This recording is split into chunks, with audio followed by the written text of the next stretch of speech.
Assalomu alaykum hurmatli obunachilar.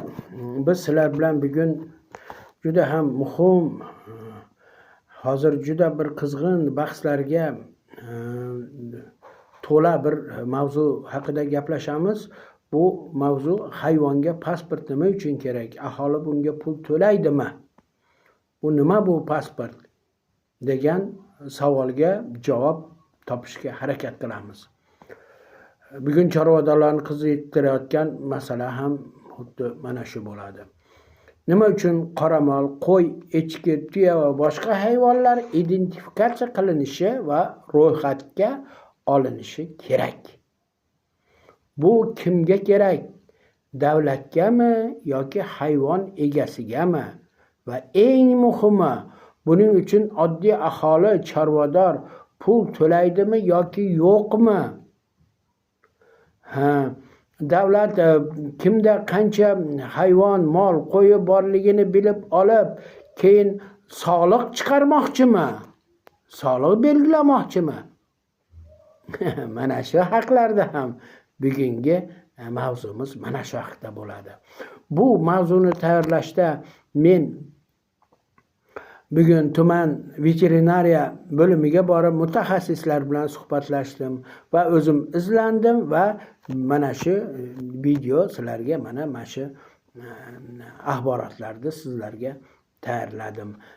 Men ishonamanki, bu to'g'ri axborotlar bo'ladi. Nimaki, aniq manbalardan tayanib men buni sizlarga havola qilyapman. Bu savollarga taxmin bilan emas, 2025-yil 6-avgustda qabul qilingan O'zbekiston Respublikasining 1079-son qonuniga asoslanib javob beramiz. Qonun 26-yil 7-avgustdan kuchga kirgan. Bu 1 yil davomida u qonun turgan. Avvalo, pasport nima? Hayvonni identifikatsiya qilish degani unga alohida identifikatsiya raqami berish va uni hisobga olish degani. Masalan, sizda 50 ta qo'y bor. Avval ularni oddiy hisobda saqlash mumkin edi. Yangi tizimda esa har bir hayvonni alohida aniqlash, ro'yxatga olish va keyin uni harakatini kuzatish imkoni yaratiladi. Harakati demak, bozorga borib sotdingiz, bir qo'ldan ikkinchi qo'lga o'tdi, ularda endi.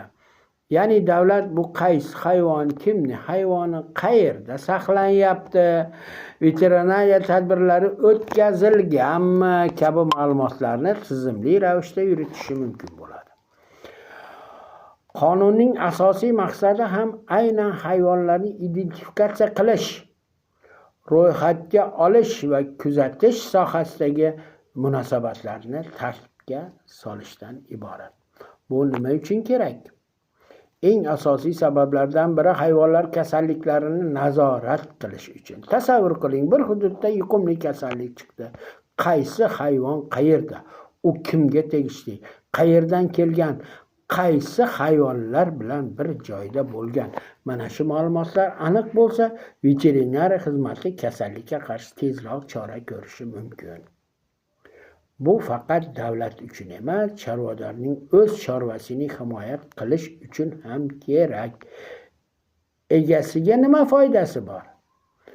Hayvoningiz yo'qolib qoldi masalan. U boshqa joydan topildi. Agar hayvon identifikatsiya qilingan bo'lsa, uni kimga tegishli ekanini aniqlash darrov osongina bo'ladi. Bundan tashqari chorva soni va harakati haqida aniq ma'lumot bo'ladi.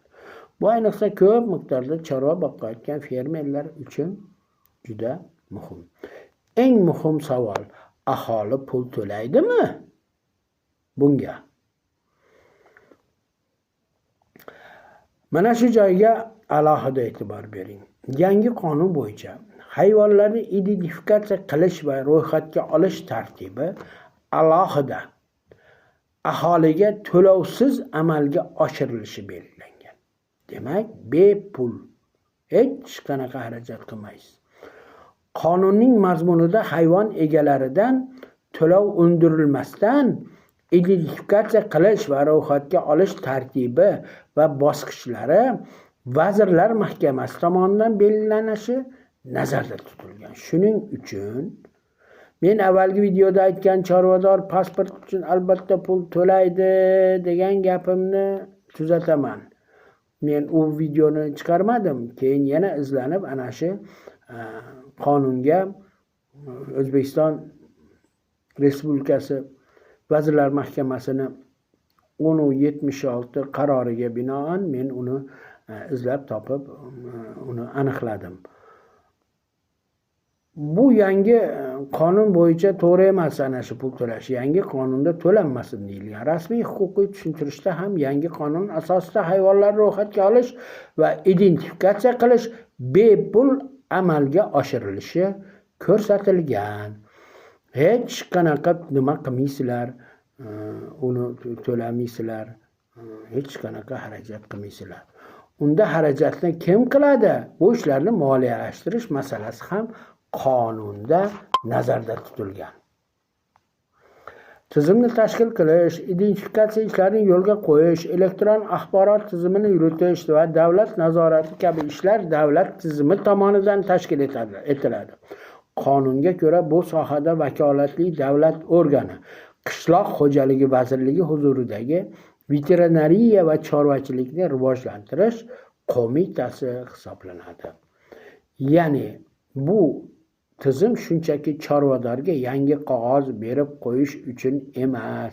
Bu mamlakatdagi chorvachilikni yagona tizimga solish uchun qilinayotgan ish.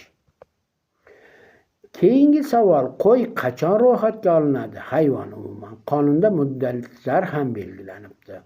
Qoramol, qo'y, echki va tuyalar tug'ilganda 14 kun o'tgach identifikatsiya qilinishi va ro'yxatga olinishi kerak ekan.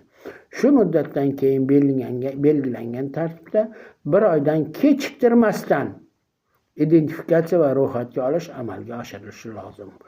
Xulosa, demak azizlar, hayvonni identifikatsiya qilish va ro'yxatga olishdan asosiy maqsad davlatga soliq olish uchun yangi hujjat yaratish emas.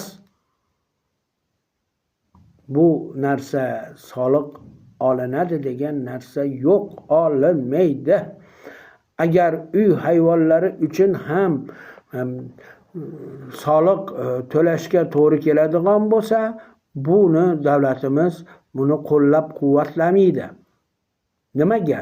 Biz chorvani rivojlantirishimiz kerak. Chorvani rivojlantirish uchun har qanday to'siqlarni olib tashlashimiz kerak. Bu soliq to'lash, bu to'siq yoki mana bu hayvonlarga pasport olishda pulli qilib qo'yadigan bo'lsa ham bu to'siq. Mana shunaqa. Hech qanaqa soliq to'lash uchun mashina qilyapti degan fikr bo'lmasin. Asosiy maqsad: birinchidan har bir hayvonni aniq hisobga olish, ikkinchidan hayvonlarning harakatini kuzatish, uchinchidan yuqumli kasalliklarni nazorat qilish, to'rtinchidan veterinariya ishlarini tartibga solish, beshinchidan chorvachilik sohasida aniq elektron ma'lumotlar bazasini yaratish va eng muhimi 2026-yil 7-avgustda kuchga kirgan yangi qonun asosida hayvonlarni identifikatsiya qilish va ro'yxatga olishda hayvon egalaridan to'lov undirmaslik tartibi belgilangan, aniq va ravon qilish. Shuning uchun undirilmaydi. Shuning uchun chorvadorlar bu masalada asossiz xavotirga tushmasligi kerak.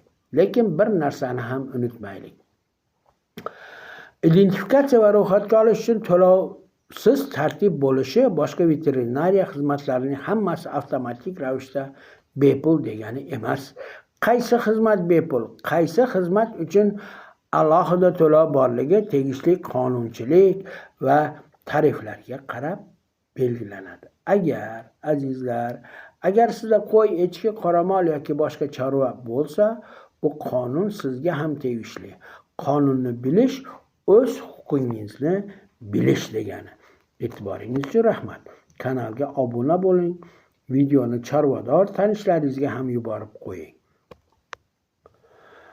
Endi